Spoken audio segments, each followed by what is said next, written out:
Bening bulan. Ada 4 perempuan yang sangat mempengaruhi pemikiranku. Ibu, Yukenanga, Ibu Bulan, dan Ibu Umayani. Dari ibu aku memperoleh kehidupan.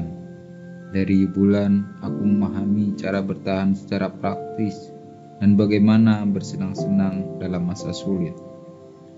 Dari Yukenanga dan Ibu Umayani, aku belajar untuk mempertahankan daya hidup. Dari keduanya pula, aku belajar bahwa sastra dan musik bukan sekedar kekanasan, melainkan bahagia dari darah dan oksigen kita. Demikian kata Ibu Kenanga. Mungkin karena itu pula kedua Mbak Yuku agak kompetitif mempengaruhiku melalui bahasa, sastra, dan musik.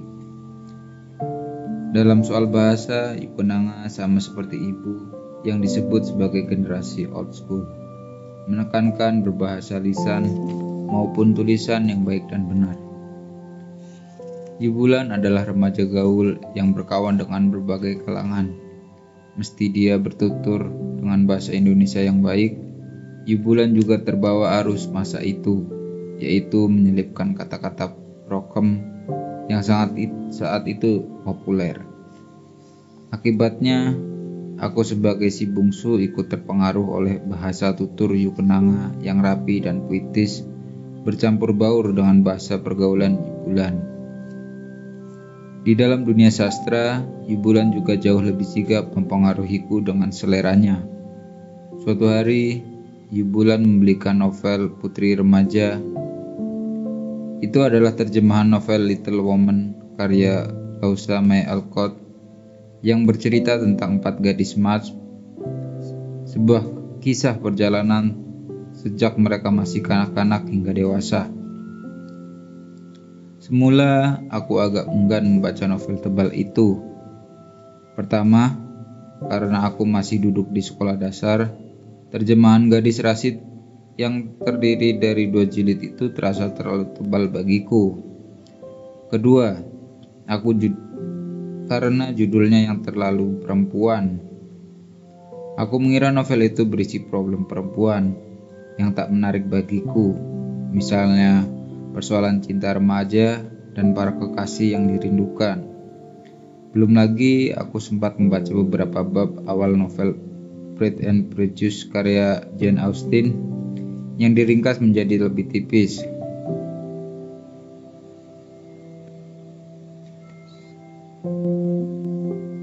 Belum lagi aku sempat membaca beberapa bab novel Pride and Prejudice karya Jane Austen yang diringkas menjadi lebih tipis, dan aku heran mengapa persoalan yang senantiasa diajukan adalah perjodohan dan harta. Seolah-olah tak ada permasalahan yang lebih kritis daripada itu. Tak heran jika kau memilih untuk mengabaikan kedua novel itu. Tetapi setelah kehabisan bacaan, aku mulai gelisah. Wiro Anak Rimba Indonesia, komik karya duo Kwik In Ho dan Lee Joy Lim, yang langsung asik sekaligus menyedihkan, sudah kubaca ulang hingga lusuh. Beberapa kali Bulan dan aku asyik menangisi kematian para bintang Wiro, tetapi aku merasa sudah waktunya beralih ke bacaan lain. Akhirnya aku memutuskan membaca Putri Remaja sebagai penyegaran. Ternyata aku baru menyadari jadi perempuan adalah sebuah persoalan pelik. Di masa remaja, ketika aku baca ulang novel itu, aku semakin memahami bahwa menjadi perempuan adalah dalam keseharian saja sudah sulit karena adanya diskriminasi, apalagi dalam dunia pendidikan dan dunia kerja. Bisa dibayangkan bagaimana jika perempuan itu adalah ibu atau Yukenanga atau Ibu Bulan yang mempunyai hubungan dengan seorang tapol seperti Ananto Parwiro yang dianggap berdosa sepanjang hayat. Kelak, ketika aku duduk di bangku SMA, aku mengulang membaca novel itu dalam bahasa Inggris dan mencoba bersikap adil dengan membaca kembali Pride and Prejudice versi asli. Aku mulai paham mengapa penulis-penulis perempuan di negara barat menulis dengan tema sedemikian di masa itu. Semula aku hampir tertidur karena bab demi bab para tokohnya mempersoalkan jodoh, kelas, dan harta. 3 topik yang membosankanku. Tetapi perlahan-lahan aku memahami bahwa tekanan kepada perempuan dari kelas manapun berkali-kali lipat dibandingkan tuntunan kepada kehidupan lelaki, dan salah satu yang paling membuat perempuan di masa itu gelisah adalah jika sudah waktunya untuk dipersembahkan kepada masyarakat, yang artinya sudah waktunya mereka menggugurkan nasib pada seorang lelaki. Bagaimana jika sang perempuan itu mau menikah? Nah, itu adalah kemewahan yang tampaknya hanya dimiliki lelaki di zaman itu. Akhirnya, aku berkesimpulan, memahami problem perempuan adalah memahami manusia. Tampaknya Yukenanga tak terlalu girang melihat adik bungsunya yang memegang novel terbaru berisi persoalan-persoalan negara barat, yang tokohnya Jomart mengaku ingin ikut turun ke medan perang bersama ayahnya. Sebuah keinginan yang mustahil di masanya hanya karena dia perempuan. Yukenanga merasa perlu menjelajali aku dengan judul-judul buku yang lain, yang mesti juga buah pemikiran sastrawan barat, lebih mengandung kritik sosial yang tajam. Untuk anak kelas 5 SD, membaca novel-novel karya sastrawan Eropa abad ke-19 seperti Kisah Dua Kota dan Oliver Twist karya Charles Dickens bukanlah sesuatu yang mudah. Tetapi saat itu Yukenanga memberikan versi ringkas dalam bahasa Indonesia, dan hanya dalam 2 hari aku menyelesaikan kedua buku itu dengan penuh minat dan gairah. Setelah aku selesai membaca, Yukenanga mengujiku di meja makan. Apa pandanganmu terhadap revolusi industri di Inggris dan pengaruhnya pada rakyat kecil? Aku menjawab bahwa sesuatu yang diharapkan memperbaiki atau memperbarui ternyata malah memperburuk kehidupan, terutama rakyat jelata. Jawabanku tentu saja masih menggunakan bahasa anak sekolah dasar, tak selengkap dan serapi kalimat tersebut, tetapi isinya kira-kira seperti itu. Jawaban itulah yang kemudian membuat Yukenanga tersenyum sambil mengelus kepalaku dan pelan-pelan mengatakan bagaimana kapitalisme menjadi dasar kesengsaraan rakyat jelata. Tentu saja untuk anak sekolah dasar sepertiku, ucapan Yukenanga itu tak kupahami, meski aku bisa menangkap bahwa itu kritik Yukenanga terhadap nasib Oliver yang miskin di masa revolusi industri. Kemiskinan yang terjadi pada tokoh yatim piatu seperti Oliver, menurut Yukenanga adalah kemiskinan struktural, sebuah istilah yang baru kupahami setelah aku duduk di SMP, akibat jajalan berbagai buku milik Yukenanga. Dan ini bisa kita analogikan mengapa negara berkembang terus-menerus berstatus negara berkembang, sementara negara kaya atau negara dunia pertama tetap menjadi kaya. Demikian kata Yukenanga. Sejak itu pula Yukenanga senantiasa membawaku berbagai buku yang segera kulahap sekelas. Sejak itu pula Yukenanga senantiasa membawakanku berbagai buku yang segera kulahap lekas aku mengunyah mie ayam jambur Yamin hias rias. Bukan saja tentang cerita kanak-kanak petualangan Tom Sawyer and Huckleberry, Finn dan Pondok Taman Tom. Yukenanga juga mengajak aku berbincang tentang persoalan diskriminasi ras serta kesenjangan kelas dan ekonomi dalam novel-novel Max Stein dan Harris Woodstone itu. Yukenanga mewariskan seluruh buku terbitan Pustaka Jaya koleksinya kepadaku agar aku bisa mengenal karya-karya sastrawan Indonesia seperti Toha Mochtar, Sukanto S.A. dan Joko Lelono yang menulis buku untuk anak-anak di zaman itu. Aku terkesiap tenggelam dan larut dalam karya-karya mereka, terutama di Joko Lelono yang kelak bagiku menjadi salah satu alasan mengapa aku mulai menulis. Dari buku-buku Joko Lelono, aku belajar betapa imajinasi adalah sebuah anugerah yang tak terperi. Semua karyanya seperti genderang perang dari Wamena dan terlontar ke masa silam, membuat anak-anak SD dan SMP di masa itu kepingin menjadi tokoh-tokoh ciptaan Joko Lelono, yang biasanya anak-anak SD yang cerdas, sedikit bandel, seperti aku tapi mungkin lebih santun. Tetapi novel rahasia di balik lukisan-lukisanlah yang berhasil mencengkeram perhatianku. Tatang, anak pelukis terkemuka Hirimawan, mencari siapa gerangan yang mencoba melukai bapaknya. Tatang terisap ke dalam lukisan-lukisan bapaknya, dan melalui adegan yang tak terlupakan, Tatang berbincang dengan para tokoh yang dilukis ayahnya. Joko Lelono menggambarkan adegan ini dengan hidup, meski tetap memberikan tanda di mana-mana bahwa tokoh-tokoh itu adalah bagian dari lukisan, sehingga mereka tak bisa keluar dari dunianya dan menyeberang ke dunia realita Tatang. Namun, dari tokoh-tokoh di dalam jagat lukisan ayah Tatang itulah Tatang berhasil mengungkap siapa yang menyelinap ke galeri dan mencederai ayahnya. Rasa kehilangan bapak dan rasa penasaran tentang jejak masa lalu itu adalah yang tak asing bagiku. Di meja makan, aku terus-menerus membahas pencarian Tatang tentang siapa yang mencederai ayahnya. Yukenanga tersenyum-senyum mendengarkan kerianganku, meski dia juga menyadari bahwa aku menyukai cerita itu karena persoalan kehilangan sosok bapak. Karena tak nyaman dengan kemenangan Yukenanga itu, maka Yubulan menangkis serbuan ini. Ia mengajakku mengunjungi toko buku Green Shop di Roxy,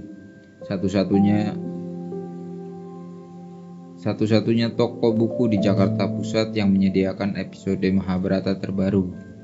Seingatku, komik terbaru yang keluar adalah episode Peperangan Bharatayuddha.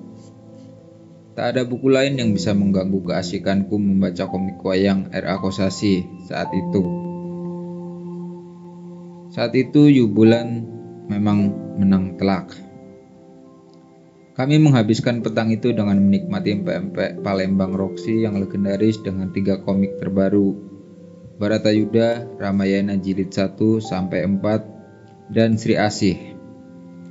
Bagiku, Pak Kosasih adalah penyelamatku dari hari-hari yang menjengkelkan ketika aku tak henti-hentinya dipanggil sebagai anak pengkhianat negara oleh Irwan dan kawan-kawannya.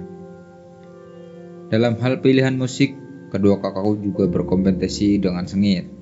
Yukenanga memperkenalkan serangkaian kaset The Beatles, John Beach, Clash, Led Zeppelin, Simon, dan Garfunkel kepadaku. Sementara Yubulan segera menyodorkan David Bowie, Queen, dan Elton John yang berpenampilan ekstravaganza dengan nada musik yang menggelora. Tentu saja mereka berdua memperkenalkan vinil, Kus Bersaudara, dan Kus Plus, serta beberapa suara Indonesia lainnya, seperti Titik Puspa dan Bing Slamet yang bersuara emas itu. Tak heran menjelang SMP dan seterusnya, selera musikku menjadi elektrik karena aku juga menyukai musik rock dan jazz. Selain kegiatan mendengarkan album balada kesukaan Yukenanga, aku juga bisa menghargai musik jingkrak-jingkrak yang digemari Yubulan. Di saat ingin sendiri, aku mendengarkan saksofon John Coltrane, dan belakangan setelah besar aku menikmati Wellington Marsalis. Tapi aku juga suka mendengarkan koleksi kaset Yubulan, seperti kaset opera Ken Arok karya Harry Rosley, atau lagu-lagu ciptaan Chrisye, Eros Jarot, dan Keenam Nasution. Kompetisi itu menguap begitu saja ketika kami sekeluarga duduk di ruang tengah menemani ibu menyelesaikan jahitannya. Biasanya seusai menjahit baju dan kemeja atau celana panjang, ibu tinggal memasang kancing yang secara bergantian mendapat bantuan Yukenanga dan Yubulan. Sesekali Yukenanga memasang vinil musik klasik Ravel yang menurutnya komposisi yang sering dipasang bapak. Tetapi kemudian Yukenanga mematikannya karena ibu tampak menjadi sedih dan berhenti menjahit. Akhirnya, sembari melakukan kegiatan sore hari, ditemani teh panas dan kue klepon atau talam, kami mendengarkan lagu-lagu balada seperti Blowin' in the Wind, karya Bob Dylan, dan yang dinyanyikan oleh Peter, Paul and Mary, atau Andaikan Kau Datang Kembali, salah satu lagu Koes Plus yang romantis. Musik macam inilah yang bisa ditoleransi telinga ibu. Sementara mereka menjahit, biasanya aku mengerjakan pekerjaan rumah sekilat mungkin agar bisa kembali membaca komik. Meski kompetisi di antara kedua kakakku itu berlangsung lama dan sengit sepanjang hidupku, aku harus mengakui ada dua persamaan di antara kedua Mbak Yuku itu. Persamaan pertama, Yukenanga dan Yubulan sama-sama mengajarkan aku untuk bisa mengelola masa lalu. Ada satu rahasia kecil yang semula tak pernah kubagi kepada siapapun, yaitu malam-malamku yang selalu diisi oleh kunjungan mimpi yang sama. Sebuah bayang-bayang sosok gelap yang menemuiku, memandangiku dari jauh tanpa berkata-kata. Kadang-kadang aku menganggap itu sekedar bayang-bayang yang sesekali mengganggu tidurku. Tapi kali lain aku menganggapnya itu bayangan bapak yang sering mengunjungi mimpiku. Ketika Bimo dan aku duduk di bangku kelas 2 SMP, mimpiku mulai bercampur baur. Kami menginjak usia pubertas sehingga mulai mengalami hal-hal yang menjengkelkan. Bimo selalu panik memandangi wajahnya yang ditumbuhi jerawat sebesar butir jagung, karena dia sering dikerudung anak-anak kelas 3 geng preman yang gemar merokok di belakang sekolah. Sedangkan aku benci dengan sekujur tubuhku yang mulai lebat dengan rambut dan bulu yang bertumbuhan di berbagai tempat. Ini pasti karena bapak juga lelaki yang penuh rambut. Dari potret bapak yang kusimpan agar samar-samar terlihat kumisnya dan rambutnya yang lebat. Bayang-bayang kumisku sudah terlihat sejak aku masih duduk di bangku SMP. Celakanya, di semua lengkung tubuhku bertumbuhan rambut. Aku ingat betul, pada malam-malam itulah aku diserbu berbagai mimpi seksual yang menjengkelkan. Pertama kali aku mengalami mimpi basah di usia 12 tahun. Aku begitu marah, entah mengapa. Mungkin karena aku merasa tak bisa mengontrol tubuhku sendiri. Setiap kali mimpi sialan itu terjadi, aku hanya bisa membanting pintu kamar mandi dan tak ingin keluar lagi. Aku merasa tak nyaman karena seluruh isi rumahku perempuan yang sudah pasti akan menertawakan peristiwa jahanam ini. Dan terlebih lagi karena aku gila kebersihan, tak ada sebutir pun debu yang berani mampir ke atas mejaku. Bayangkan betapa bencinya aku pada spray yang ternoda meski hanya setitik dan tak terlalu terlihat. Aku mencoba mengatasi kegelisahanku dengan menyiram tubuhku dengan air dingin dan spray kucuci sendiri. Kegiatan cuci-mencuci dengan ganas ini dilirik ibu, tetapi entah bagaimana beliau tak berkomentar, seolah paham apa yang tengah bergelak di dalam diriku. Suatu pagi, Yukenanga yang biasanya tak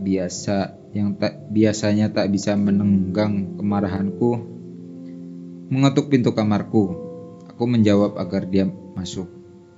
Yukenanga membuka pintu. Kepalanya muncul, lalu masuk perhatianku dengan mata menyelidik. Sementara aku yang sudah mengenakan celana seragam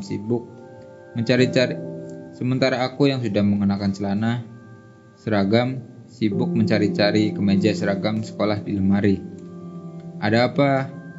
Gak ada apa-apa. Jangan konyol, tadi kamu banting pintu, ada apa? Aku mengenakan kemeja seragam dan sekilas menjawab bahwa aku bermimpi. Kalimat itu sengaja kuucapkan seolah mimpiku bukan hal penting, agar dia tak mengejarku dengan pertanyaan berikutnya.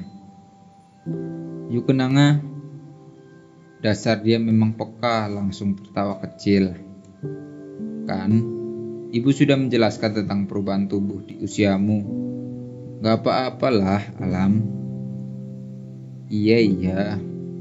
Aku mengancingkan kemejaku cepat. Yukenanga menghampiriku. Matanya yang tajam langsung menghujam. Ada mimpi lain. Aku tak bisa menjawab. Aku ingat betul bagaimana Yukenanga mengatakan dia tak akan membiarkan aku berangkat sekolah sampai aku menceritakan mimpiku yang lain. Apaan sih? Alam. Cuma mimpi bayang-bayang hitam, kataku setengah terpaksa. Baru kali ini aku merasa lebih ingin berada di kelas daripada di kamarku sendiri agar terhindar dari interogasi Yukenanga. Yukenanga lantas mengajakku duduk. Aku tak tahu siapa bayang-bayang yang selalu mendatangiku, menatapku dari jauh. Kadang-kadang aku bisa merasakan napasnya. Yukenanga menunduk dan tampak berpikir. Mungkin kamu kurang tidur. Yukenanga masih mencoba menenangkan meski dia sendiri tak yakin akan ucapannya. Dia mengajakku duduk di sini di tempat tidur dan menatapku. Mungkin yang datang itu Bapak, kataku sembarangan. Mesti kalimatku membuat Yukenanga seperti terjengkang dari tempat tidur. Aku hanya ingat wajah Bapak dari foto-fotonya. Yukenanga menghela napas seperti berbicara pada dirinya sendiri. Setelah Bapak dieksekusi, Bapak sering datang ke mimpi-mimpiku. Kini aku tercekat tapi tak berani menyela ucapan Yukenanga. Terus, kadang-kadang Bapak diam saja menatapku dari jauh. Kadang-kadang dia menasihatiku untuk menjaga ibu dan adik-adik. Dan pernah juga dia meminta maaf karena selama hidupnya dia kurang memperhatikan keluarga. Aku mencoba menahan segumpal ludah yang macet di kerongkongan. Jadi, Bapak suka bergantian datang ke mimpi kita semua, yuk. Yukenanga hanya menghela nafas. Aku tidak tahu, menurut para ahli, katanya mimpi sebetulnya alam bawah sadar kita sendiri yang mengalami mimpi itu.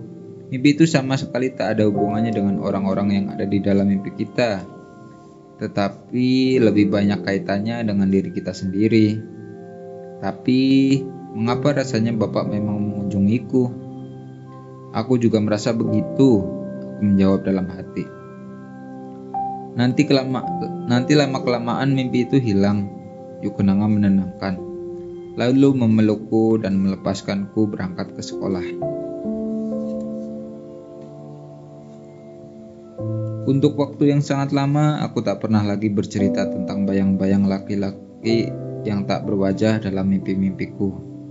Saat itu perhatianku mulai tersedot dengan perkara geng preman pimpinan Boris yang menguasai SMP kami dan gemar menggencet murid-murid yang terlihat lemah. Berbeda dengan kelompok anak orang kaya di masa sekolah dasar seperti geng Irwan yang kerasannya justru berbau politis, di SMP negeri kami menghadapi persoalan normal. Setiap hari, Bimo menghadapi anak-anak preman sejati. Kronologi tingkah laku mereka seperti ini. Boris dan sekumpulan prokom SMP yang dulu mengisi jam sekolah hanya dengan merokok dan memalak anak-anak lelaki atau perempuan yang terlihat pendiam atau tak bakal melawan. Bimo dan beberapa anak kelas 2 SMP lainnya yang tampak kurus dan berjerawat sudah pasti menjadi sasaran todong uang jajan. Bimo yang pernah mencoba menolak sudah barang tentu akan dihajar. Anehnya, jika mereka melihat Bimo berjalan berdampingan denganku, geng preman yang nongkrong di belakang sekolah sembari merokok seperti jagoan tengik itu mendadak menjadi santun. Mungkin karena tubuhku lebih tinggi daripada mereka dan rutinitas karate membuat tubuhku sekeras beton. Dalam urusan menilai kekuatan, ternyata mereka tidak bodoh. Bahasa tubuh Boris akan selalu menjadi indikator apakah mereka perlu siap gerak menerkam mangsa berikut. Selama Boris tenang-tenang meniup asap rokok dan pura-pura tak melihat aku, maka Bimo akan aman. Problemnya, di kelas 2 SMP, kelasku terpisah dengan kelas Bimo, sehingga kami tak mungkin berdempetan setiap saat. Pada saat-saat Bimo sendirian itulah geng Boris pernah melintir lengan Bimo untuk meminta duit, yang menyebabkan aku menggocoh mereka satu persatu. Perkara menghajar segerombolan kutu macam Boris dan kawan-kawannya mudah sekali. Pulang sekolah, aku sengaja menunggu mereka di dekat warung rokok yang agak jauh dari sekolah. Ini taktik anak-anak sekolah kami sehingga perkelahian kami tak akan dipersoalkan oleh para guru. SMP kami adalah sebuah sekolah negeri yang tidak terlalu disiplin seperti sekolah swasta. Perkelahian melawan preman macam Boris di dalam maupun di luar sekolah malah dimaklumi. Dan tingkahku menggocoh mereka diam-diam direstui oleh wali kelasku yang sebetulnya membenci kelompok perokok itu.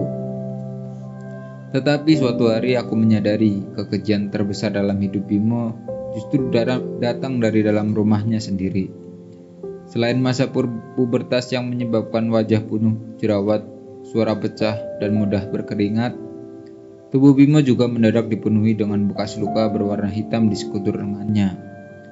Semula aku heran melihat Bimo sekali mengenakan sweater di hari yang terik ke sekolah. Aku menyangka dia mengenakan baju hangat seperti jaket atau sweater karena Bimo memang gampang sakit.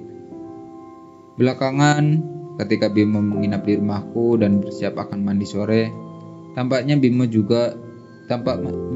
lupa upayanya menutupi bekas lukanya. Dia membuka sweater dan seketika terungkaplah serangkaian luka baru berwarna kemerahan. Sebagian masih berdarah di sekujur lengan kanan dan kiri. Usaha Bimo untuk menutupi lengannya toh gagal karena aku menyambar tangannya dan segera menyadari warna titik-titik merah dan hitam itu adalah bekas sudutan rokok yang mengering. Darahku naik ke kepala. Apa-apaan nih Bim? Anjing, siapa yang menyundutmu? Bimo menarik tangannya dengan cepat dan kasar dan menggumam harus segera mandi karena dia berkeringat. Aku berdiri di depan pintu dan mengancamnya akan membuat keributan agar Jibulan dan Yukenanga ikut campur. Siapa Bim? Boris dan kawan-kawannya. Aku habisi mereka. Bimo menghela napas dan menggeleng. Karena aku berdiri di depan pintu menghalanginya, akhirnya Bimo mengembalikan tubuhnya dan duduk di tepi tempat tidurku. Kamu juga gak bakal bisa apa-apa. Aku tersentak. Segera saja aku menyadari siapa yang melakukan kekejian itu. Musuh Bimo adalah ayah tirinya sendiri.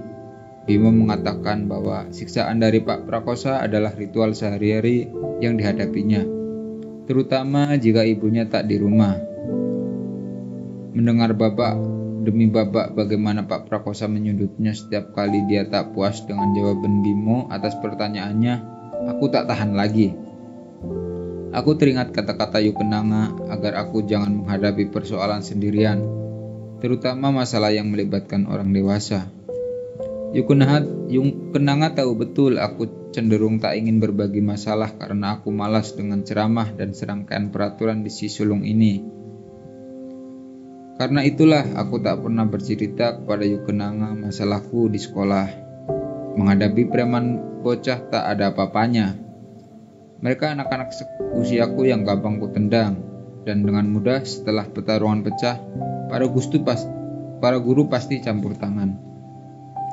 Tetapi menghadapi lelaki dewasa seperti Pak Prakosa yang tubuhnya 2 kali lipat lebih tinggi dari lebih berotot, ditambah lagi dia memiliki otoritas penuh di rumahnya, sungguh berbahaya. Suatu hari, Bimo bisa hancur menjadi bubur. Semula aku ingin bertanya kepada Haris dan Robert karena mereka lebih senior daripadaku dan mampu menahan temperamenku. Sementara aku masih muda, jengkel, dan selalu kepingin menonjok orang-orang dungu atau lelaki keji seperti Pak Prakosa. Tetapi setelah beberapa saat, aku merasa tak mungkin 3 anak remaja, betapapun yang sudah menyandang sabuk hitam seperti Harris dan Robert, bisa melawan sosok seperti Pak Prakosa. Tanpa banyak bacot, aku memanggil kedua kakakku untuk membantu menyelesaikan persoalan ini. Begitu Yu Kenanga dan Yu Bulan memeriksa kedua lengan Bimo yang penuh sundut rokok itu, mereka memekik. Yu Bulan langsung memeluk Bimo erat-erat dan mengatakan dia tak boleh lagi kembali ke Tebet.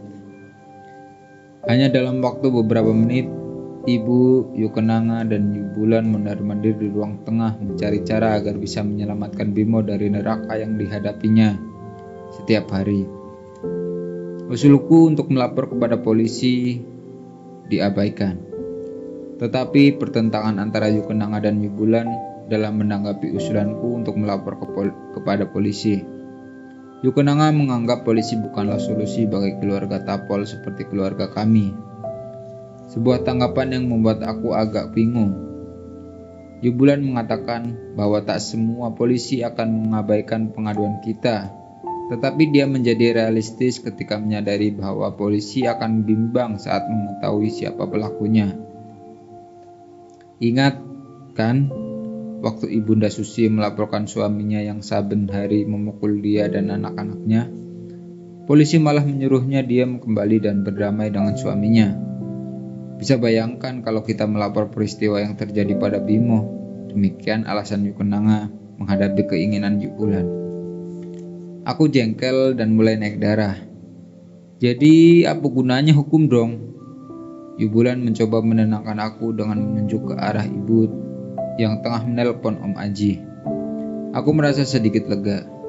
Ibu pasti meminta saran, bahkan mungkin pertolongan Om Aji dan Tante Retno. Tentu saja keduanya adalah orang paling tepat yang bisa membantu mengatasi situasi ini. Setelah mereka berbincang kira-kira sejam lamanya, kami harus menanti hasil pertemuan Om Aji dengan Tante Rukmini. Yu Kenanga lantas ke dapur menyiapkan tekwan yang sejak siang sudah diolah untuk makan malam kami. Untuk meredakan ketegangan, aku menemani Bimo yang mulai mencoret-coret sketsa di buku gambarnya. Dia tampak serius dan perhatiannya tersedot betul ke kertas gambar itu. Ketika sekilas kulirik sketsa yang setengah jadi, tampaknya dia menggambar wajah seorang lelaki paruh baya. Hatiku semakin sedih ketika menyadari sketsa paruh baya dengan rambut menipis itu adalah wajah Om Nugroho, ayah Bimo. Tepat ketika program TV Dunia Dalam Berita dimulai dan suara berat penuh wibawa Ani Rahman mengumandang, Om Aji meluncur masuk ke ruang tengah dengan wajah lelah dan agak berkeringat. Bimo dan aku menyingkir ke dalam kamar, sementara Om Aji berbincang cukup lama dengan ibu. Akhirnya ibu memanggil Bimo dan aku ke ruang tengah. Kami semua duduk mendengarkan Om Aji. Sementara ibu duduk di sebelah Om Bimo, sembari memeluk bahu temanku itu yang sudah dianggap sebagai putranya sendiri. Bimo, Om Aji memulai kalimatnya sembari menatap seluruh wajah Bimo dengan pandangan penuh kasih. Dia mengambil kedua tangan Bimo yang tertutup kemeja lengan panjang. Bimo menunduk dan betapa aku ingat air matanya perlahan jatuh begitu saja ke lantai. Aku mendadak gugup karena tak tahu bagaimana bereaksi jika seorang kawan menangis. Lebih mudah bersikap jika Bimo diteror preman sekolah, sehingga aku bisa langsung menghajar begundal itu. Perlahan Om Aji memegang lengan Bimo dan matanya seperti meminta izin pada Bimo. Masih penuh air mata, Bimo mengangguk. Om Aji membuka lengan kemeja Bimo dan terlihatlah semua lengan yang penuh dengan puluhan sundutan rokok yang sudah mengering. Sementara di ujung pergelangannya ada sekitar 4 atau 5 bekas sundutan yang masih segar, merah dan tampak perih. Di bagian atas lengannya bahkan ada beberapa yang berkembang menjadi luka bernanah. Om Aji memejamkan matanya dan seketika mengalirlah air matanya. Bimo segera menutup lengannya, malah menghibur Om Aji dengan mengatakan, dia baik-baik saja dan sama sekali nggak sakit Om. Cuma perih sedikit. Tidak Bimo, siapapun tak boleh mengalami siksaan seperti ini, sama sekali tidak. Om Aji menggelengkan kepalanya. perlahan mengusap air matanya. Dia kemudian mengajak Bimo duduk di sebelahnya dan memegang kedua bahunya. Begini, Om Aji sudah mencoba sebisanya berbincang dengan ibumu. Setelah panjang lebar, dengan alasan kamu sudah mau naik kelas 3 SMP dan akan ujian, akhirnya ibumu setuju kamu tinggal di sini untuk sementara agar bisa belajar dengan intens bersama alam. Tetapi setiap akhir pekan kamu pulang ke Tebet. Bimo tampak girang mendengar keputusan itu. Matanya yang penuh air mata itu mendadak bersinar kembali. Dia menghapusnya dengan lengannya. Benar Om. Tapi aku masih tak puas. Lah, akhir pekan dia disundut lagi dong Om. Kenapa nggak seterusnya saja di sini? Susah Alam. Biar bagaimana Bimo kan anak Tante Rukmini. Ya suruh saja Tante Rukmini yang kesini. Aku membalas dengan nada marah. Apa dia tidak peduli dengan nasib anaknya yang disundut setiap hari oleh suaminya? Halah, kalau Pak Prakoso dihajar Sempai Daniel pasti dia terkapar. Cih. Lam, ibu menggelengkan kepala. Tenang Lam, kita bisa bikin strategi. Setiap akhir pekan kita bikin acara, ekstrakurikuler atau latihan pertandingan catur. Jadi aku tak mungkin seharian di Tebet. Wajah Bimo tampak bersinar. Begitu sedihnya. Betapa sedihnya kegembiraan yang bisa dirasakan seorang anak SMP hanya karena dia bisa menghindar dari siksaan bapak tirinya 5 hari dalam seminggu. Tapi apa boleh buat, aku memang sama sekali tak mempunyai hak untuk memonopoli sahabatku. Bimo mempunyai keluarga sendiri dan bagaimanapun Tante Rukmini yang dingin dan tidak peka itu adalah ibunya. Akhirnya darahku yang mendidih agak mendingin karena aku bisa membayangkan setiap akhir pekan kami akan memberikan berbagai alasan agar Bimo banyak keluar dari rumah neraka itu.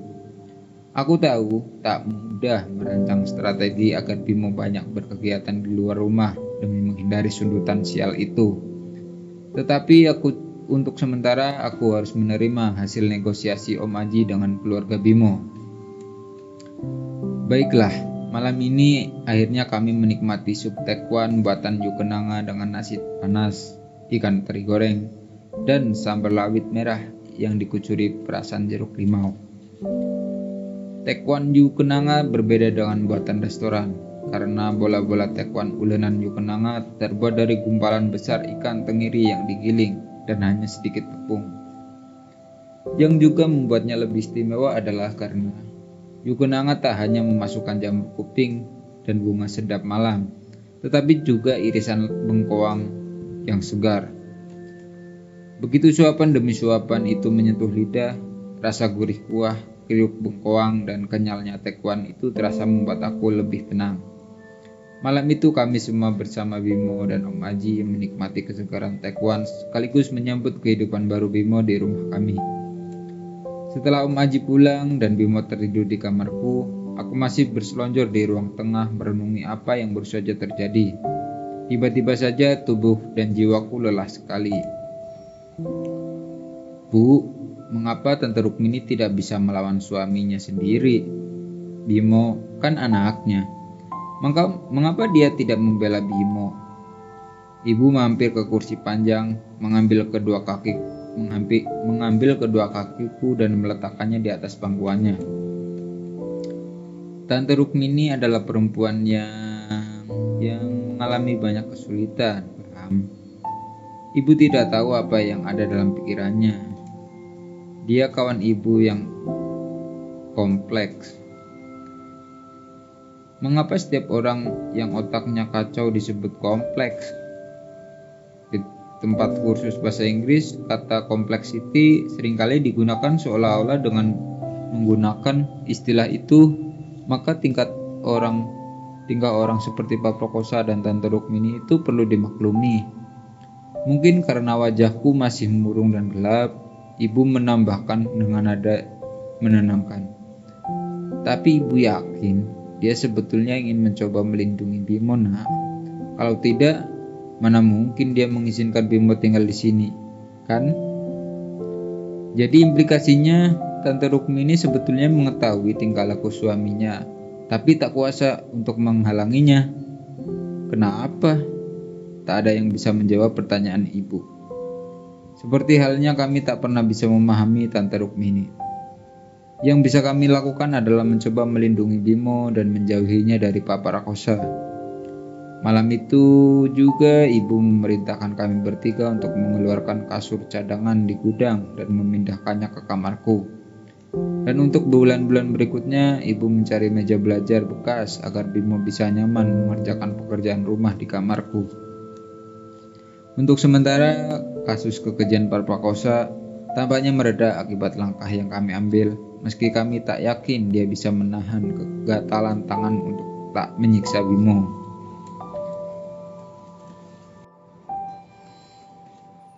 Hampir setahun terakhir Bimo hidup bersama kami. Tanda-tanda bekas sundutan pada kedua lengannya sudah hampir sirna. Dia tampak lebih ceria, kedua matanya bersinar, pipinya mulai memerah seperti warna tomat. Bahkan pengumuman Menteri P dan K Daud Yusuf yang menyatakan tahun ajaran dipindahkan ke pertengahan tahun tak mempengaruhi suasana hatinya. Sementara aku jengkel mendengarnya, karena harusnya tahun 1979 kami sudah sama-sama duduk di bangku SMA dan mengenakan celana panjang. Bimo menghadapinya dengan santai. Tetapi pada saat perpanjangan tahun acara inilah aku mulai menyadari mimpi-mimpi gelap itu jarang menghantuiku. Mungkin penyebabnya karena seseorang perempuan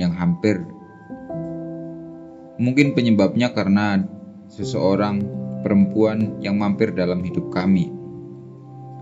Saat itu Bimo selalu gembira karena merasa menjadi anak angkat Tante Sutri Anandari. Dia terbebas dari neraka Pak Prakosa dan ketegangan hidup keluarganya. Apalagi aku sering mengajaknya ikut bertandang ke tempat latihan karate.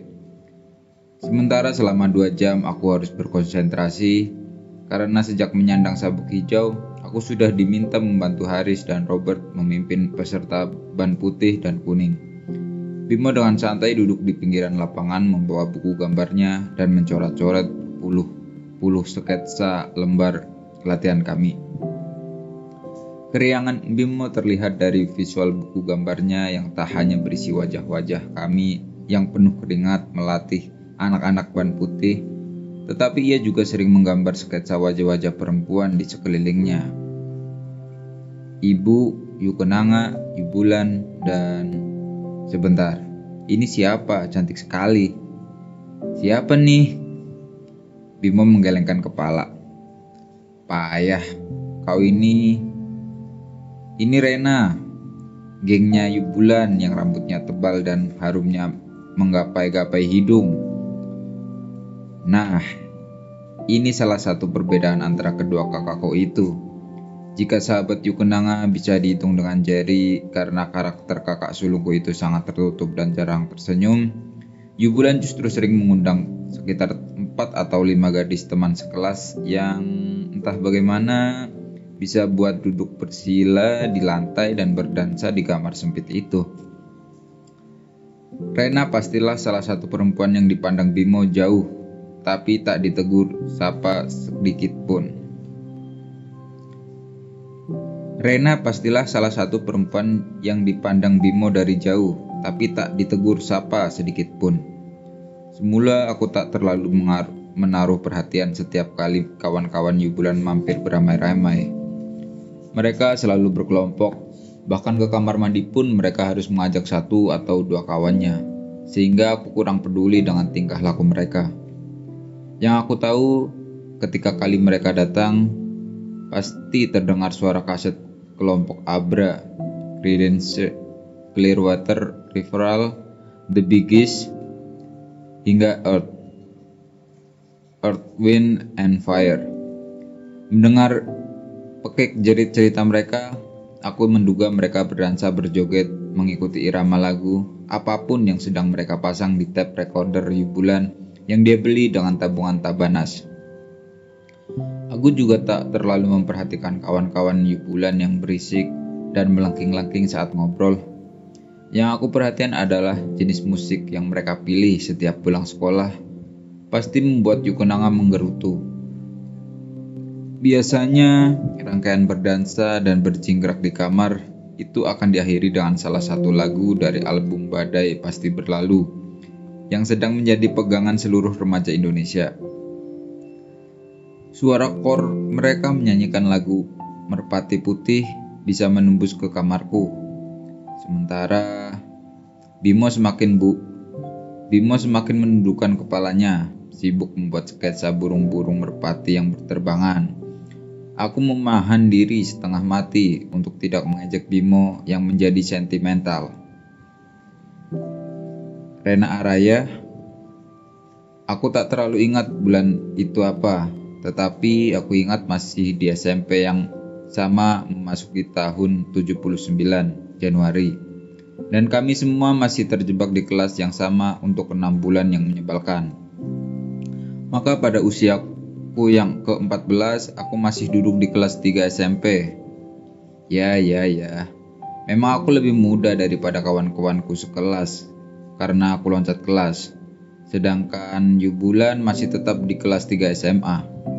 Akibatnya tambahan 6 bulan itu, murid-murid di Indonesia bukannya semakin rajin belajar menghadapi ujian atau ulangan kenaikan kelas, tapi malah warawiri tak keruan. Bimo semakin obsesif dengan serangkaian sketsanya dan aku semakin meras keringat pada latihan mingguan karate. Suatu siang, aku bermaksud mengembalikan komik Tintin Tawanan Dewa Matahari milik Yubulan ke kamarnya. Tetapi Yubulan entah di mana. Yang kutemui di kamarnya malah seorang gadis yang menari-nari, meliuk-liuk seperti setangkai bunga yang diombang-ambing angin mengikuti suara Paul McCartney. Saat itu, aku teringat bagaimana Yukonanga sering berdebat dengan Yubulan soal siapa yang paling jenius di antara The Fab Four. Yukonanga jelas memilih John Lennon yang dianggap menciptakan lirik dahsyat. Yubulan menyukai komposisi dan lirik lagu ciptaan Paul McCartney yang sederhana dan penuh keriaan. Sementara aku yang tidak mau pusing dengan keributan kedua kakakku memilih George Harrison yang menurutku memang sangat kontemplatif. Tetapi di masa itu aku hanya memilih George karena aku menyukai lagu My Sweet Lord dan Something.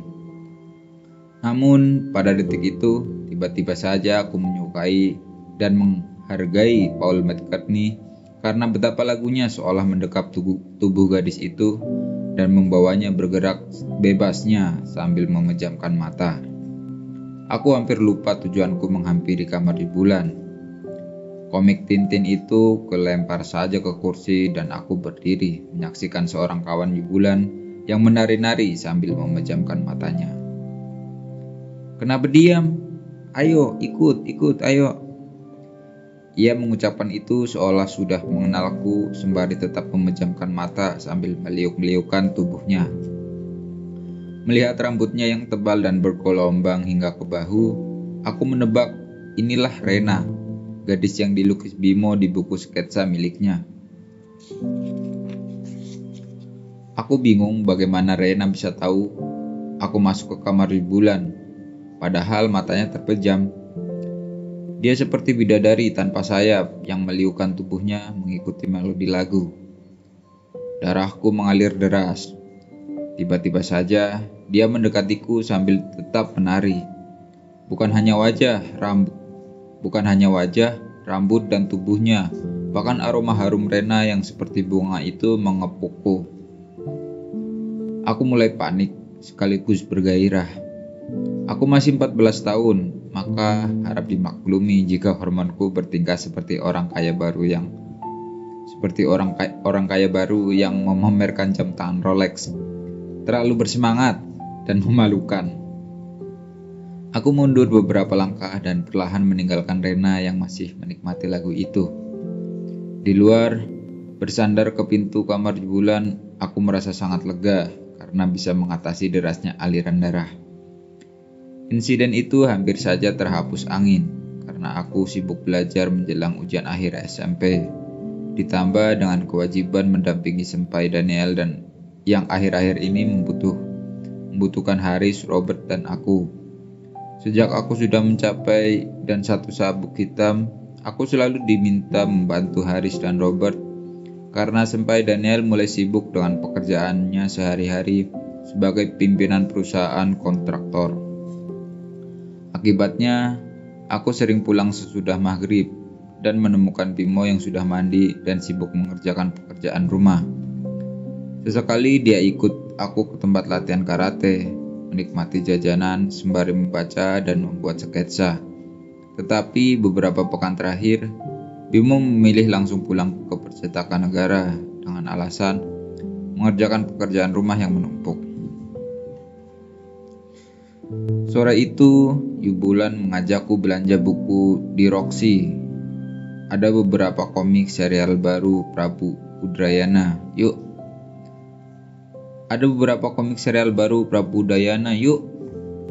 Kenapa diam, Lam?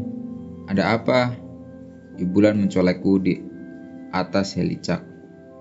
Rasanya sejak Pandawa Seda, minatku mulai menurun karena cerita tentang anak dan cucu biasanya tak terlalu seru.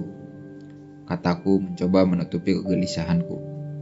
Iya sih, tapi masa kita bolak-balik membaca buku ulang Pandawa lawan Kurawa? Seperti Rena, lebih suka bolak-balik membaca ulang cerita itu. Aku terdiam. Rena suka membaca komik R.A. Kosasih juga. Dia agak mirip kamu, Yubulan menambahkan. Maksud Yubulan? Iya, dia juga pernah loncat kelas karena pinter banget. Dia tak perlu belajar karena angkanya pasti paling tinggi. Kami yang butuh dia di dalam studi club. Dia betul-betul persis kamu. Bedanya, dia tidak temperamental saja. Yubulan tertawa. Jadi dia lebih muda dari Yubulan. Iya, dia baru 15 tahun. Tapi lagaknya yang paling berani. Berani madol, berani merokok, berani melawan guru. Untung saja dia murid yang cerdas, jadi jarang dihukum. Aku masih terdiam karena tak ingin Yubulan mengetahui darah dan hormonku yang bergejolak setiap kali mengingat nama Rena. Bulan depan kita harus menjalankan long walk Bogor Jakarta, kata Haris keluar dari kamar mandi setelah berganti baju sesudah latihan. Sore itu kami habis-habisan berlatih karena tepat setelah ujian sekolah bulan Juni, kami akan menjalani ujian kenaikan sabuk. Kami semua bergantian menggunakan kamar mandi. Sebagian lagi memilih hanya cuci muka dan mandi di rumah. Aku mengangguk membersihkan baju karateku yang berat dan tebal. Sejak setahun lalu naik tingkat ke ban hijau, aku menabung uang saku dari Yukonanga untuk membeli baju karate yang bagus di toko olahraga di Pasar Baru. Maka, selama memegang ban hijau, lalu sabuk hiru, aku merasa gerakanku keras karena kebebasan baju karate yang tebal itu. Kini, aku sudah memegang sabuk hitam dan aku ingin sekali menghimpun tenaga. Haris dan Robert mengajakku mampir ke Blok M untuk makan malam. Tetapi aku menolak karena membayangkan Bimo pasti sudah menungguku. Robert tertawa mengatakan, sekarang Bimo sudah mulai menggambar sketsa perempuan cantik karena bosan membuat sketsa latihan karate kita. Karena itu, kata Haris menyeringai, lu gak usah khawatir, dia sekarang sudah punya objek lukisan baru. Aku tersenyum mendengar gurauan Haris dan Robert sembari tetap mencari helicak pulang ke percetakan negara. Ternyata rumahku kosong, hanya ada Mbak Mar yang sudah menyediakan soto ayam, sambal tempe, dan terong balado untuk makan malamku. Ibu meninggalkan pesan di atas meja bahwa ibu bersama Yu Kenanga menghadiri acara pertemuan dengan beberapa keluarga survivor 65 teman-teman ibu. Sedangkan Yu Bulan entah di mana. Aku masuk ke kamar tempat Bimo juga meninggalkan pesan bahwa dia diajak Om Aji makan malam di rumahnya. Dan jika mau bergabung, aku tinggal menyusul saja.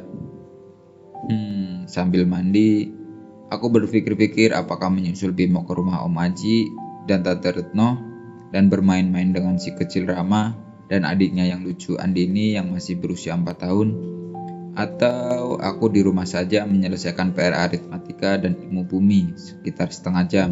Lalu mungkin aku bisa meneruskan membaca buku The Secret Pimpernel karya Baroness Orsi yang ditugaskan My English, tempat kami kursus bahasa Inggris. Yu Bulan sudah pernah meminjamkan versi pendek dalam bahasa Indonesia berjudul Pacar Merah. Tetapi sekarang kami diminta membaca versi asli. Ini lebih menarik. Selesai mandi, aku mengenakan celana panjang tua yang sudah bulut dan adem serta t-shirt yang sudah lecek dan layak menjadi lap. Demikianlah persiapanku untuk rebahan, membuat PR dan membaca. Tapi aneh, aku merasa ada seseorang yang memasang lagu di kamar Yu Bulan. Aku berdiri dan menghampiri kamar Yu Bulan, membuka pintunya perlahan. Dia Rena. Dia Rena Arana, menari-nari seperti bidadari pipih yang mengenakan gaun kuning muda tipis. Meliuk-liuk tanpa iringan. Rupanya dia mendengarkan musik melalui Walkman yang ia masukkan ke dalam kantong depan gaun kuning berbunga seruni itu. Kali ini justru gerak tarian tanpa musik ini terlihat ganjil sekaligus asik. Dia memejamkan mata sementara tangan dan kakinya seolah mengikuti irama yang tak terlalu cepat, mengusap-ngusap udara. Kali ini aku sama sekali lupa bertanya mengapa Yu Bulan absen dalam adegan ini. Sementara kawannya selalu saja memperlakukan kamar Yu Bulan seperti panggung tari. Tiba-tiba saja si penari sudah berada di depanku, melepas earphone, membuka matanya, dan ingin memindahkan earphone-nya ke telingaku. Entah bagaimana aku memundurkan kepalaku seketika tanpa bisa menjelaskan bahwa aku tak suka berbagi earphone seperti halnya tak mungkin bila berbagi sikat gigi atau meminjamkan celana dalam kepada orang lain. Rena tersenyum, perlahan menyentuh kepalaku dan meletakkan earphone Walkman dan mengalunkan lagu Mustang Sally yang dinyanyikan oleh Wilson Pickett. Lagu ini memang asyik untuk didengarkan sambil bergoyang. Liriknya tak perlu dipusingkan, sementara kepalaku ikut mengangguk mengikuti lirik Red Sally Red. Aku merasa Rena sudah berada di hadapanku, sehingga aku melangkah mundur dan terpaksa berhenti karena terbentur meja belajar Yu Bulan. Rena tetap melangkah maju dan aku hanya sempat berpikir membayangkan seorang anak SMA yang mendekati seorang anak SMP meski hanya berbeda 1 tahun. Kalau ini terjadi di sekolahku, pasti akan menjadi kehebohan sejagat karena SMA selalu dianggap tingkat yang begitu asyik, menyenangkan, dan jauh di atas kami. Rena mendekatkan wajahnya dan aku tak paham mengapa dia menggosokkan hidungnya pada pipiku. Lantas, dia sungguh harum. Entah bagaimana, bibir kami sudah sama-sama bertaut begitu saja. Begitu lama, tak terhenti. Hanya karena lagu itu berhenti, aku mendadak baru sadar. Kami tengah berciuman di kamar Yu Bulan, sembari bersandar pada meja belajar kakakku. Yang pasti akan menebas leherku dengan kelewang jika tahu apa yang terjadi saat itu. Yu Bulan, sebentar lagi akan pulang, kataku mencoba menahan nafas. Rena mengeluarkan sebungkus rokok dari kantongnya. Rokok kretek. Astaga, bukan hanya Yu Bulan, tapi ibuku akan mengejar-ngejarku dengan golok atau parang. Aku buru-buru menghalangi jari-jari Rena dan baru mau mencabut sebatang rokok. Aku buru-buru menghalangi jari-jari Rena yang baru mau mencabut sebatang rokok dari bungkusnya. Kau akan diusir ibu dan Yukenanga kalau berani merokok di rumah ini. Rena tersenyum dan kembali menggosokkan hidungnya ke hidungku. Baru pertama kali ciuman. Sialan, aku mencoba mengatur napas. Kok setiap kali kesini saat tak ada Yubulan? Tanyaku mengalihkan pertanyaan yang memalukan itu. Dia pergi sebentar, nanti juga kembali. Aku sudah mulai sadar dari mabuk bibir dan lidah Rena yang mengulumku tadi. Sambil bergumam bahwa aku harus membuat PR dan menyelesaikan bacaanku, aku segera meninggalkan kamar Yubulan. Tepat hanya beberapa detik kemudian, aku mendengar gerendel pintu depan dibuka dan Yubulan muncul dengan beberapa kantong plastik belanjaan. Aku mengeluarkan sumpah serapah sekaligus lega melihat kakakku yang selalu menghilang saat kawannya datang. Tadi aku lupa harus beli barang-barang urusan perempuan. Kenapa sih? Yubulan mengerutkan kening melihat aku marah-marah. Aku tak menjawab. Sambil menghilang ke kamarku sendiri dan mencoba menenangkan diri, aku mencari tahu apa yang baru saja terjadi. Seorang anak perempuan menciumku dengan begitu dahsyat, lembut, harum, dan Untuk jam-jam berikutnya, aku sulit berkonsentrasi. Meski PR aritmatika dan ilmu bumi bisa aku selesaikan dengan kilat, aku jadi malas membaca. Di langit-langit kamar, adegan tadi berkelebat seperti sebuah film yang diputar ulang. Rena menciumku, memasukkan lidahnya ke dalam mulutku, dan memelukku dengan erat sehingga aku merasa tubuhnya yang indah dan bergelombang itu begitu rapat denganku. Ini bukan sekedar keanehan karena aku tak terlalu mengenalnya, tetapi juga keajaiban yang tak boleh terulang. Bayangkan jika kakak-kakakku yang lebih menyeramkan daripada Algojo itu mengetahui apa yang terjadi. Tapi bukan karena aku jeri pada kedua kakakku. Terus terang, aku merasa peristiwa ini meski menggairahkan, tetapi mengherankan. Apa boleh buat? Ternyata peristiwa itu terjadi lagi dan lagi dan lagi. Tak bagaimana, Rena selalu bisa mencari waktu untuk meluncur ke rumah, kira-kira sejam, 2 jam sebelum Yubulan tiba. Lantas dengan beraninya dia masuk ke kamarku yang entah bagaimana tepat saat Bima sedang pergi bercengkrama ke rumah Om Aji. Rena langsung memelukku. Terengah-engah, aku mencoba bertanya sambil mencoba menenangkannya. Sebentar, aku mau nanya. Duh, benar kata Mirna. Mirna? Temenku yang biasa pakai sepatu Adidas biru garis hijau yang cantik. Oh, kenapa kata Mirna? Aku masih mencoba menghindar dari tangannya yang ingin memelukku. Bahwa kamu lelaki yang pasti harus banyak ngobrol dulu sebelum action. Dia ngobrol apa sih? Kami bertaruh. Siapa bertaruh? Sita, Yati, Ida, dan aku. Taruhannya, siapa yang bisa lebih dulu menaklukkanmu? Rena saat itu mengenakan rok denim pendek dan kemeja merah muda. Melangkah mendekati tempat tidurku. Buku yang sedang kubaca direbut dan dilempar ke lantai. Bertaruh. Aduh, repot sekali kamu. Rena mengambil daguku. Serius? Nih, mau diskusi? Aku tidak menjawab meski Rena jelas membaca mataku dan tanganku. Mulai menyentuh bahunya. Kali ini kami berciuman tanpa henti dan mulai berani saling menyentuh. Lidah Rena sungguh manis dan membuat seluruh tubuhku tegang. Ketika terdengar bunyi gerendel pintu depan yang berisik, aku hampir terjungkal. Rena membereskan rambutnya sembari memungut bukuku yang tadi dilempar ke lantai dan keluar dari kamar. Dia berlagak seorang baru yang meminjam bukuku.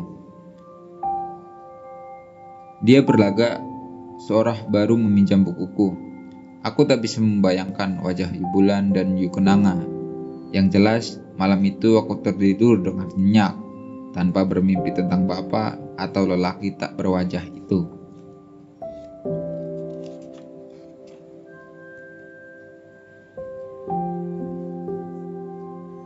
Karena itulah aku menyimpulkan, mungkin kehadiran seorang perempuan, atau tepatnya Rena Araya, yang meluncur begitu saja dalam hidupku, untuk sementara berhasil mengusir mimpi burukku. Hampir sebulan aku merasa Rena sudah terlalu hafal jadwal rumah kami, di mana seluruh isi rumah bepergian kecuali aku yang mulai betah di rumah. Dan hampir sebulan pula pola hubungan kami hanya berlangsung secara fisik. Semakin hari, hubungan fisik kami melangkah lebih jauh, meski kami masih mencoba membatasi diri pada titik tertentu. Aku harus jujur pada diriku, aku sangat menikmatinya. Bukan hanya karena pengalaman menyusuri tubuh kami masing-masing, tetapi karena seluruh kesibukan itu menghapus mimpi kunjungan banyak bayang-bayang lelaki tanpa wajah dalam mimpiku itu. Aku mulai bertanya-tanya mengapa pertemuanku dengan Rena membuat tidurku lebih nyenyak. Mengapa lelaki tak berwajah itu tak pernah lagi mengganggu tidurku? Bagaimana mungkin Rena adalah obat dari mimpi burukku? Sementara itu, aku tak paham mengapa Bimo lebih sering menghabiskan waktu di rumah Om Aji daripada di rumahku. Hingga suatu hari, Bulan mengetuk pintu kamarku. Setelah sebulan terbiasa dengan Rena yang langsung meluncur ke kamarku, rasanya asing sekali mendengar tingkah laku yang beradab seperti yang dilakukan Yubulan. Aku menjawab, "Masuk," dan seketika Yubulan meluncur masuk dengan wajah murka. "Cilaka. Kamu gila ya? Hah?" Suara Yubulan sungguh nyaring menusuk kuping. Aku tercengang, tak terbiasa menghadapi Yubulan beling satan. "Jangan aneh-aneh. Hentikan tingkah lakumu dengan Rena."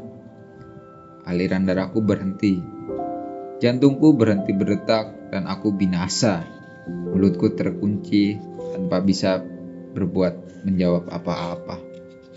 Alam. Belum pernah aku mendengar Yubulan semurka itu. Aku sudah biasa menghadapi sikap tegas ibu dan Yukenanga.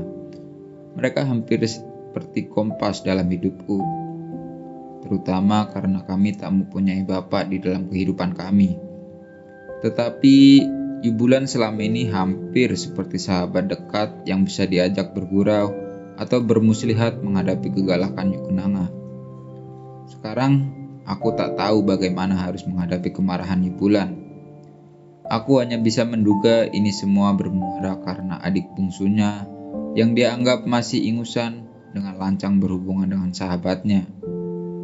Yubulan mendekat ke kursiku, dan baru kali ini aku merasa jeri padanya. Sepasang matanya yang bulat nyaris keluar menggelinding ke lantai, dan siapa saja yang menghadapinya pasti tak percaya dia adalah penggemar si kucing lucu Hello Kitty. "Begini yuk, aku tidak mau mendengar alasanmu. Tak akan ada yang bisa kuterima. Stop it. Yuk, Rena yang justru... Kamu pikir aku belum bertengkar sama dia? Hah? Dua-duanya ku gasak tahu, kamu dan dia." Aku terdiam. Yubulan yang mencapai langit itu sungguh membuatku mengerut. Dia baru saja mau melangkah meninggalkan aku ketika tiba-tiba sebuah pertanyaan meluncur begitu saja dari mulutku. "Kenapa, Yubulan berhenti dan menoleh. Kini wajahnya tak murka, hanya tampak heran. Kenapa?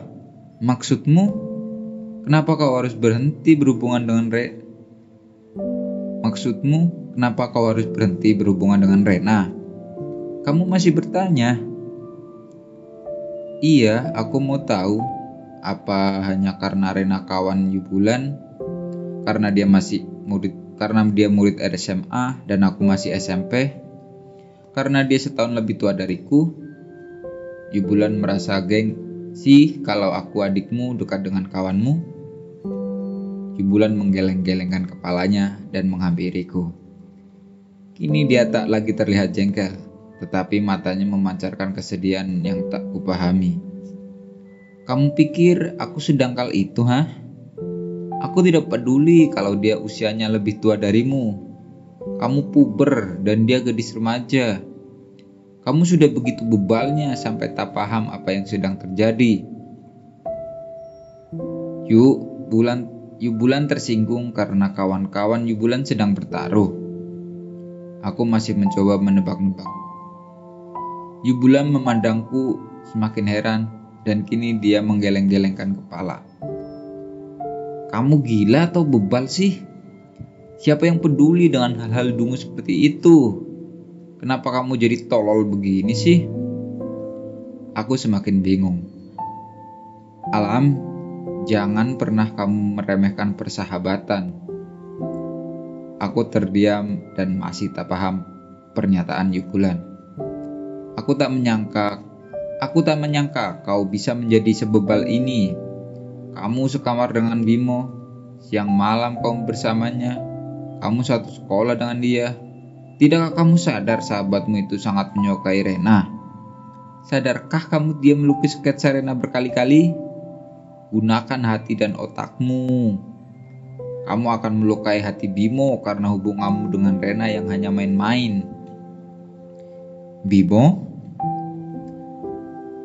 Memangnya kamu serius ingin pacaran dengan Rena? Cuma iseng kan? Aku sungguh tidak bisa menjawab karena aku tak pernah berpikir apa sesungguhnya yang terjadi antara Rena dan aku. Aku lebih terkejut lagi karena tak menyangka Bimo lah yang menjadi persoalan kali ini. Yubulan benar.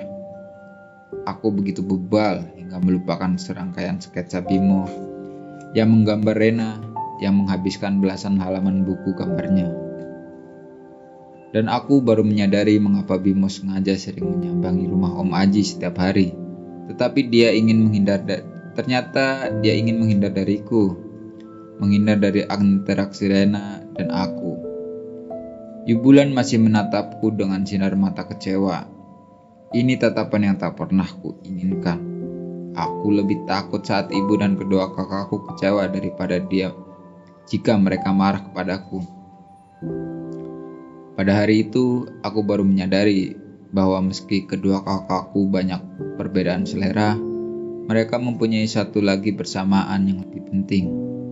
Yukenanga dan Yubulan sangat teguh memegang prinsip kesetiaan, baik dalam keluarga maupun antar persahabatan.